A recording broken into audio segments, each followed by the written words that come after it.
8월 30일 화요일 아침입니다. 오늘은 녹화로 여러분과 함께 기도회를 하게 되었습니다. 찬송가 300장 우리 같이 부르고 화요일 아침 기도회 시작하겠습니다. 300장입니다. 내 마음이 낙심되며 근심에 눌릴 때 찬송가 300장 우리 같이 부르겠습니다.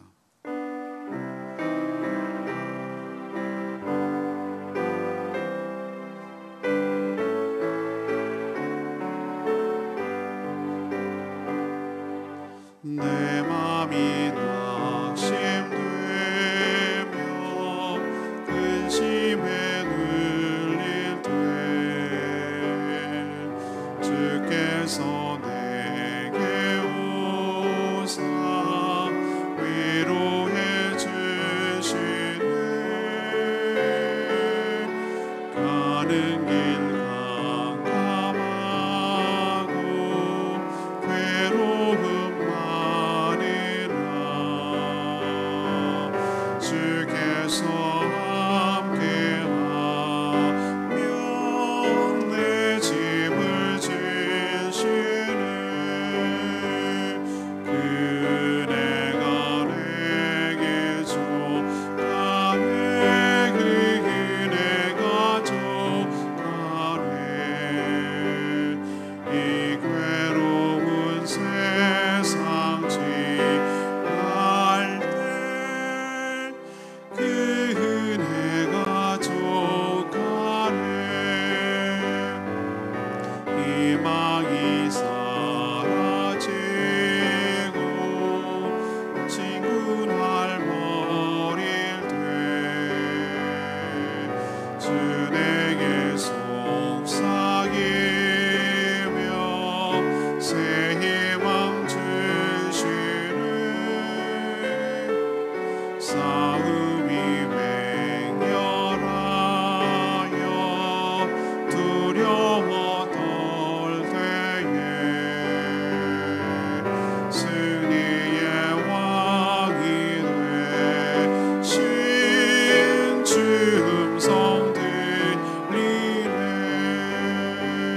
그 은혜가 내게 족하네. 그 은혜가 족하네. 이 괴로운 세상 지날 때 그 은혜가 족하네. 범민이 가득 차고 눈물이 흐를 때 주 나의 곁에 오사 위로해 주시네. 환난이 닥쳐와서 어려움 당할 때 주님의 능력이 원수를 이기네. 그 은혜가 내게 족하네. 그 은혜가 족하네. 이 괴로운 세상 지날 때 그 은혜가 족하네.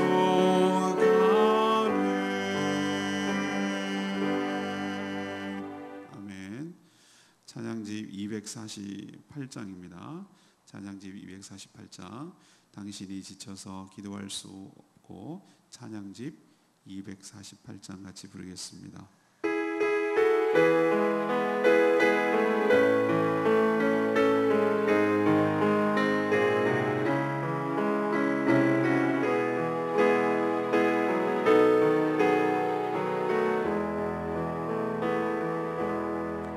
당신이 지쳐서 기도할 수 없고 눈물이 빗물처럼 흘러내릴 때 주님이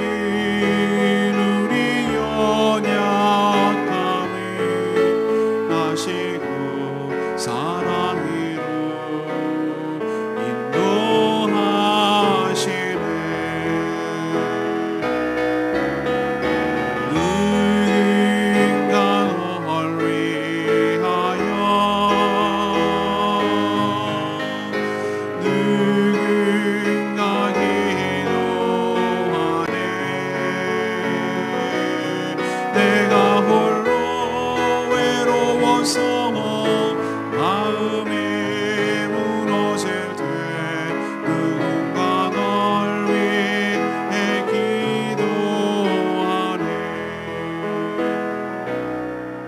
당신이 외로이 홀로 남았을 때 당신이 누구에게 위로를 얻나.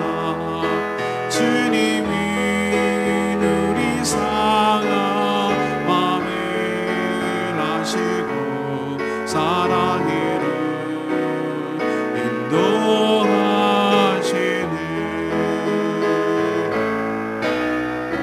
누군가 널 위하여 누군가 기도하네. 내가 홀로 외로워서 마음이 무너질 때 누군가 널 위해 기도하네. 아멘. 네, 하나님 말씀 열왕기상 19장 1절에서 8절까지 말씀입니다. 오늘은 8월 30일 화요일 아침입니다. 8월 30일자 본문 열왕기상 19장 1절에서 8절까지 말씀 교독하겠습니다. 교독합니다. 아합이 엘리야가 행한 모든 일과 그가 어떻게 모든 선지자를 칼로 죽였는지를 이세벨에게 말하니 이세벨이 사신을 엘리야에게 보내어 이르되 내가 내일 이맘때에는 반드시 내 생명을 저 사람들 중 한 사람의 생명과 같게 하리라. 그렇게 하지 아니하면 신들이 내게 벌 위에 벌을 내림이 마땅하니라 한지라. 그가 이 형편을 보고 일어나 자기의 생명을 위해 도망하여 유다에 속한 브엘세바에 이르러 자기의 사환을 그곳에 머물게 하고 자기 자신은 광야로 들어가 하룻길쯤 가서 한 로뎀나무 아래에 앉아서 자기가 죽기를 원하여 이르되 여호와여 넉넉하오니 지금 내 생명을 거두시옵소서. 나는 내 조상들보다 낫지 못하니이다 하고 로뎀나무 아래에 누워 자더니 천사가 그를 어루만지며 그에게 이르되 일어나서 먹으라 하는지라. 본즉 머리맡에 숯불에 구운 떡과 한 병 물이 있더라. 이에 먹고 마시고 다시 누웠더니 여호와의 천사가 또다시 와서 어루만지며 이르되 일어나 먹으라. 내가 갈 길을 다 가지 못할까 하노라 하는지라. 이에 일어나 먹고 마시고 그 음식의 식물의 힘을 의지하여 40주 40야를 가서 하나님의 산 호렙에 이르니라. 아멘.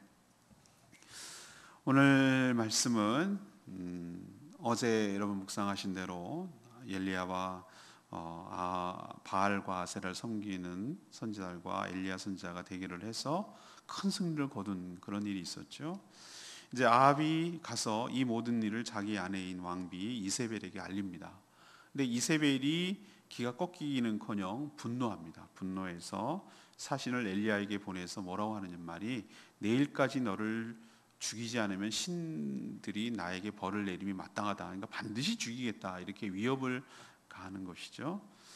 엘리야는 이런 모든 형편을 보고 나서 유다 브엘세바까지 도망갑니다. 그리고 광야로 하룻길까지 더 들어가서 한 로뎀 나무 아래에 앉아서 하나님 이제 족합니다.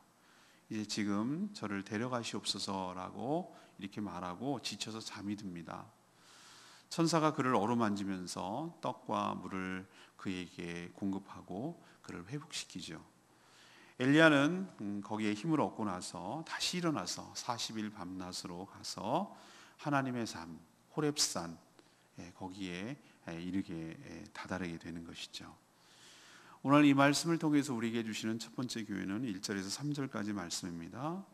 우리가 말씀보다 형편을 볼 때 두려움에 빠질 수 있다는 겁니다. 아합은 궁으로 돌아가서 엘리야 선지자가 지금까지 행한 모든 일을 자기 아내인 이세벨에게 다 말합니다. 사실 아합은요 좀 비겁한 사람이에요. 자기 눈으로 하나님의 역사를 봤으면, 불로 어떻게 응답하셨는지를 봤으면 이스라엘의 왕으로 돌아가서 내가 잘못 생각했다, 내가 잘못 살고 있었다라는 것을 판단하고 이스라엘 백성들을 하나님께로 돌이키도록 힘써도 부족한 판인데 자기 안에 이게 고자질을 하고 있는 거예요. 근데 이세벨 보세요.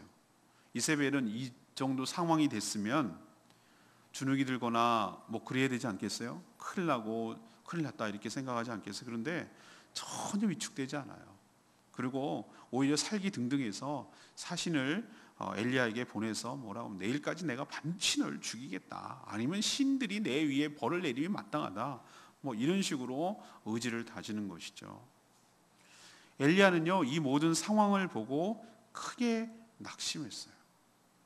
그 상황이 먼저 이 정도쯤 됐으면, 이 정도 했으면 아하방과 이세벨은 물론이고 백성들이 하나님 앞에서 정말로 죄를 뒤집어 쓰고 회개하고 주님께로 돌이키는 그런 역사가 일어나야 하는데, 아니면은 백성들이 들고 일어나서 저 악한 아하방과 이세벨을 내려오게 하고 하나님 나라로 그렇게 세우려고 그렇게 길을 써야 맞는 건데 하나도 달라진 게 없어요. 오히려 말이죠, 이세벨이 자기 생명을 죽이겠다고 저렇게 더 위협하는 거예요. 그는 이 형편을 보고 두렵기 시작했어요. 너무나 무기력한 거예요. 계란으로 바위치는 것 같은 느낌을 받는 거예요. 그래서 자기 생명을 위해서 북쪽 이스라엘 땅도 아니에요, 남쪽 나라 유다 중에서 유다의 가장 남쪽이라고 할 수 있는 브엘세바가 있어요. 사막이 시작되는 곳, 브엘세바까지 가서 사환은 거기다 두고 하루길 더 광야로 들어가, 완전 사막으로 들어가는 거, 아무도 찾을 수 없는 그곳, 거기로 도망쳤습니다. 왜 이렇게 됐을까요? 엘리야가 여러분들 아셨겠지만 말씀을 쫓아 움직이던 선지자 아니었나요? 항상 말씀이 임하면 움직였고 말씀 따라 순종하며 살았던 그것인데, 엘리야가 오늘 말씀을 보면 말씀 따라 인도했다는 얘기가 없어요. 형편을 봤다고 그랬어요. 그 형편을 보고 3절에 보세요. 이 형편을 보고 일어나 그랬어요. 말씀을 보지 않고 형편을 보면 엘리야도 두려움에 빠진 것처럼 우리도 두려움에 빠질 수 있다는 거예요. 여러분, 예수님하고 베드로 사건 아시죠? 예수님이 물 위로 걸어오셨잖아요. 그러자 제자들이 맨 처음에 놀랐어요. 근데 제자들이 예수님인 거 알아봤죠? 베드로가 딴 제자들은 아닌데 베드로가 용기를 냈어요. 주여, 정말 주시라면 저를 명하여 물 위로 걸어오게 하십시오, 명하 주십시오 라고 얘기했잖아요. 예수님 뭐라고 그랬어요? 걸어오라, 그렇게 하라 라고 명령했어요. 베드로가요 처음에는 잘 걸었습니다. 예수님처럼 물 걸었어요. 근데 베드로가 빠진 시점이 언제지요? 처음에는 그의 시선을 예수님께 뒀어요. 예수님을 바라보고 예수님의 시선과 맞추면서 걸어갈 때는 걸을 수 있었어요. 예수님처럼 물 위를 걸을 수 있었어요. 근데 베드로가 뭘 보기 시작했습니까? 바람과 물과 바다를 보기 시작했어요. 형편을 보기 시작했어요. 그러자 그가 두려움에 빠진 거예요. 내가 어떻게 물 위를 걸을 수 있지? 어떻게 내가 말이 되는 얘기야? 어떻게 사람이 물 위를 걸을 수 있지? 물 위에 당연히 빠지는 거잖아. 바람이 나를 가만두지 않을 건데, 물이 나를 빠지게 할 건데, 이렇게 그는 상황과 형편을 살피기 시작했어요. 그때부터 발이 물에 빠지기 시작했어요. 주여 저를 건져 주시옵소서, 그렇게 외쳤어요. 베드로도 그렇게 해서 형편을 보자 넘어지고 두렵고 빠지기 시작하고, 엘리야도 주님을 보지 못하고 주의 말씀을 믿지 못하고 붙들지 못하고 형편을 보기 시작하자 그도 두려움에 빠지게 들어가는 거예요. 그래서 이렇게 도망가는 거예요. 사랑하는 여러분, 우리도 벼랑 끝에 섰을 때라도 시선은 주님을 향해야 될 줄로 믿습니다. 우리가 벼랑 끝에 떨어지고 있어요. 이제 좀 있으면 퉁 하고 떨어져 죽는 거예요. 떨어지는 그 찰나에도 눈은 바로 주 예수 그리스도를 시선을 고정하게 되기를 바랍니다. 그게 믿음이에요.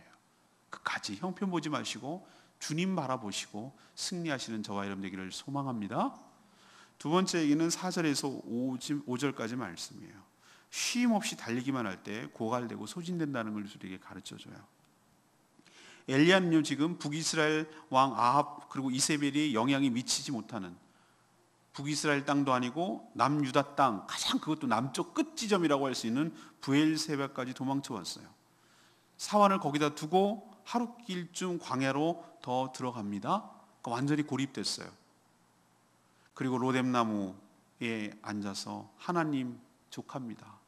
지금 저를 데려가 주십시오라고 간청하고 있어요. 의학적으로 보면 이게 바로 전형적인 우울증 증상이에요. 자꾸 사람들과 멀어지고 혼자 있으려고 하고 죽고 싶고 아무 의미 없고 무기력하고 낙심되고 이게 바로 우울증 증상 아니겠어요? 엘리야가 하나님께 뭐라고 얘기합니까? 하나님, 자신은 조상들보다 낫지 못합니다. 이 말은 자신의 존재와 한 일이 별 가치가 없습니다 라는 뜻이에요. 더 이상 살아가야 될 이유를 모르겠습니다 라고 지금 하나님께 얘기하는 거예요. 여러분, 왜 의미가 없어요? 왜 엘리야가 별 볼 일 없는 존재예요? 왜 조상들보다 못해요? 예수님이 변화산에서 모세와 더불어 엘리야를 만났어요. 모세가 율법을 선포한 자라면 이스라엘 역대에 수많은 선지자들이 있었는데 엘리야가 선지자를 대표하는 거예요. 근데 왜 별 볼 일 없어요? 근데 사람이 이렇게 두려움에 빠지고 우울증에 빠지면은 자기가 살아온 모든 것들이 공허하고 별 볼 일 없게 느껴지고 자신이 별 가치가 없게 느껴지고 이렇게 우울증에 빠질 수 있는 거예요. 3년 6개월이란 놀라운 세월을 잘 지냈잖아요. 주의 은혜로. 그리고 지금 갈멜산에서 하나님의 놀라운 역사와 응답을 경험했잖아요. 왜 별 볼 일 없어요? 그는 지금 육체적으로, 정신적으로, 영적으로 완전히 고갈됐어요. 번아웃 됐어요. 다 소진됐어요. 그는요 지금 휴식이 필요해요. 탁월한 선지자인 엘리야도 이렇게 연약해진다면 우리는 말할 것도 없어요. 우리는 영혼과 그리고 육체가 함께 있는 것을 우리 인격이라고 말하는데 어느 쪽이 소진되면 우리가 무너져요. 우울증에 걸려요. 그것이 육체적으로도 그렇고 영적으로도 그래요. 영적으로 너무 많이 지치고 소진되고 그러면은 육체적인 병이 와요. 우울증이 오고 병이 와서 지쳐버려요. 누워버려요.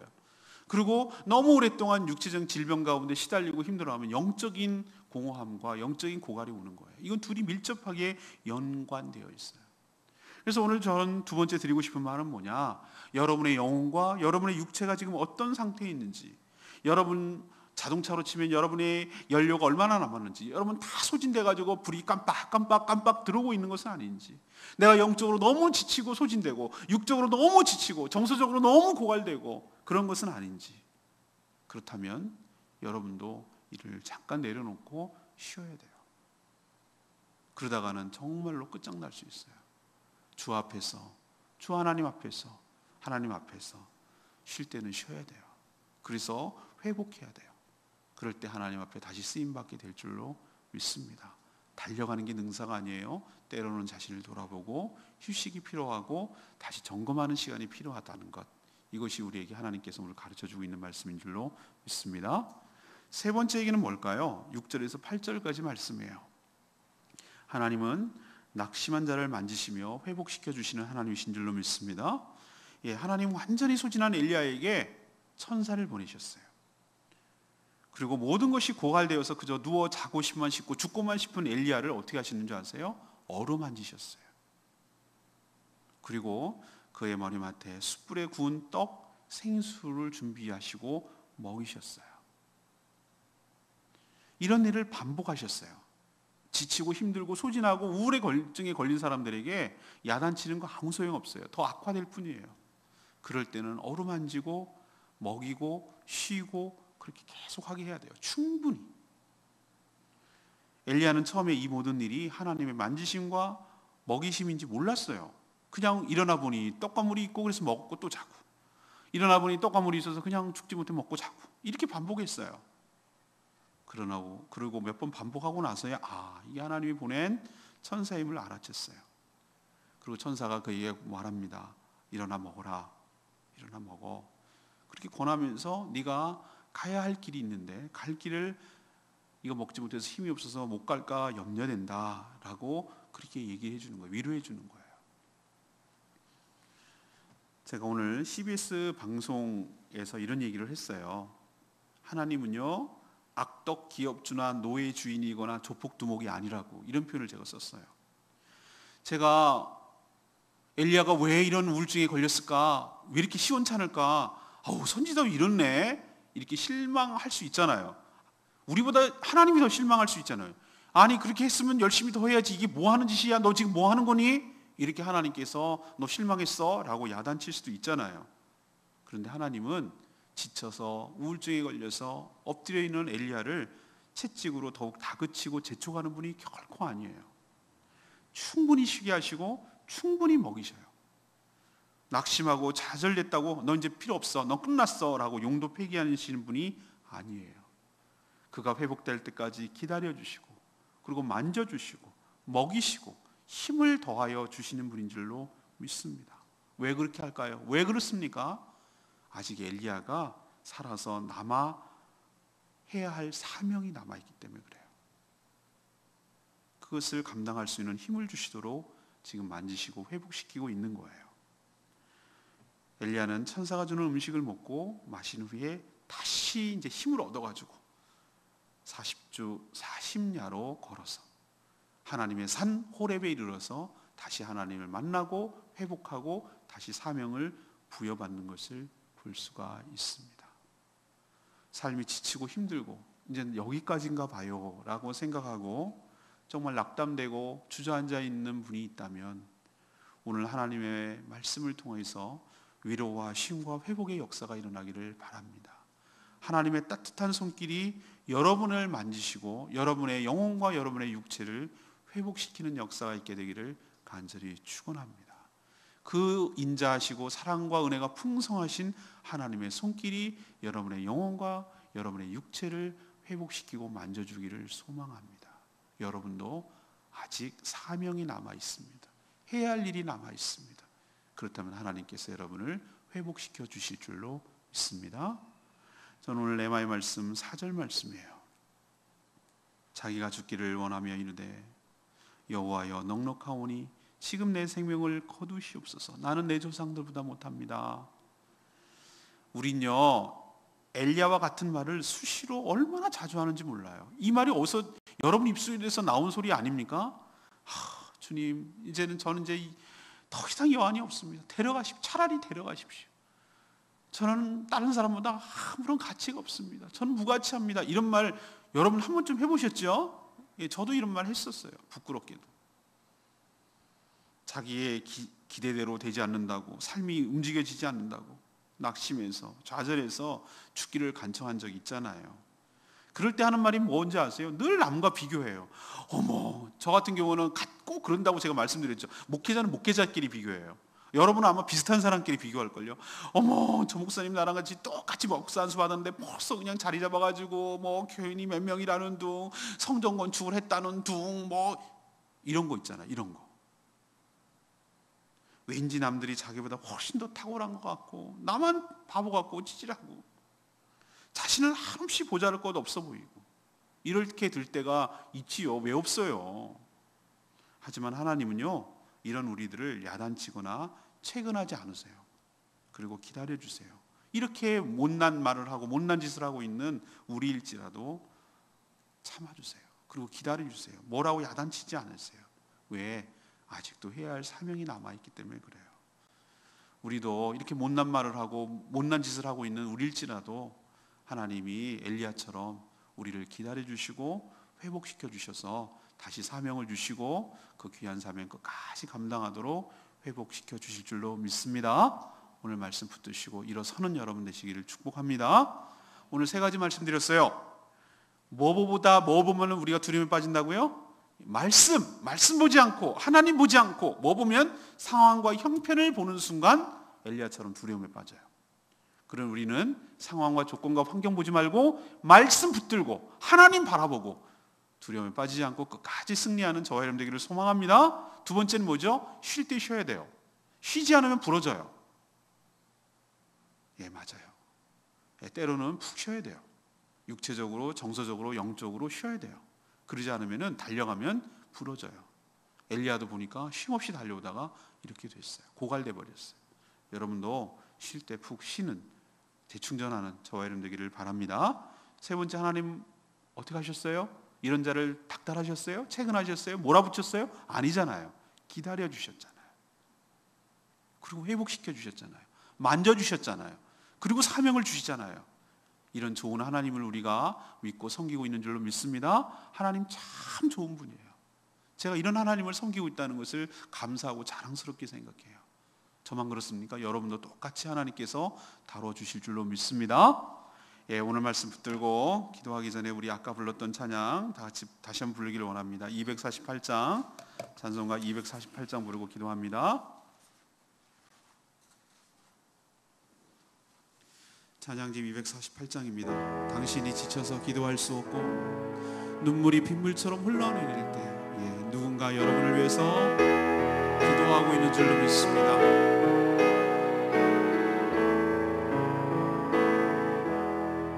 당신이 지쳐서 기도할 수 없고 눈물이 빗물처럼 흘러내릴 때 주님이 우리 연약함을 아시고 사랑으로 인도하시네. 누가 널 위하여 누가 기도하네. 내가 홀로 외로워서 마음이 무너질 때 누군가 널 위해 기도하네. 당신이 외로이 홀로 남았을 때 당신이 누구에게 위로를 얻나. 주님이 우리 상한 마음을 아시고 사랑으로 인도하시네. 누군가 널 위하여 누군가 기도하네. 내가 홀로 외로워서 마음이 무너질 때 누군가 널 위해 기도하네. 맞습니다. 내가 홀로 외로워서 무너질 때 누군가 우리를 위해서 기도하시고 누군가 우리를 위해서 붙들어 주시고 그분이 하나님이신 줄로 믿습니다. 하나님께서 우리를 회복하시고 우리를 위로하시고 우리를 다시 힘을 주셔서 일으켜 세워주시는 분인 줄로 믿습니다. 오늘 말씀 붙들고 주여 제가 지쳤나이다. 주여 저를 회복이 필요합니다. 주여 저를 일으켜 세워주시옵시고 다시 사명을 감당할 수 있도록 은혜를 부어 주시옵소서. 다 같이 주여 외치며 하나님 앞에 기도하겠습니다. 주여 아버지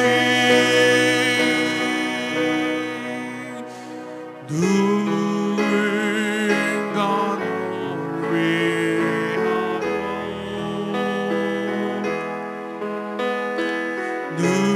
누군가 기도하네.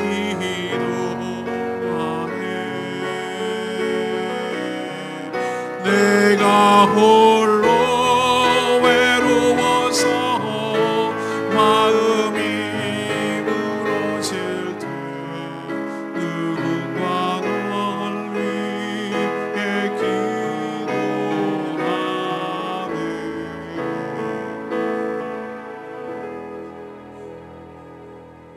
하나님, 저희도 엘리야처럼 하나님 말씀보다 자신이 처한 환경과 형편을 보다가 낙심하고 좌절할 때가 참 많습니다.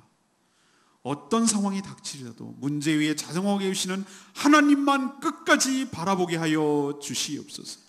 남들과 비교하지 않게 하시고 여전히 나를 사랑하시는 하나님의 사랑을 확신하며 그 믿음 가운데 거하게 하여 주시옵소서. 하나님께서 저에게 주신 사명을 다하기까지 하나님이 데려가지도 않고 데려갈 수도 없음을 기억하고 잃어버렸던 사명 다시 회복하게 하여 주시옵소서. 우리가 이렇게 낙심하고 지쳐있고 주저앉아 있을 때 우리를 무섭게 다그치고 야단치시는 하나님이 아니라 우리를 만지시고 먹이시고 회복시켜 주시는 하나님이심에 감사드립니다. 우리의 지친 영육이 온전히 회복되도록 저희에게도 은혜를 부어 주시옵소서.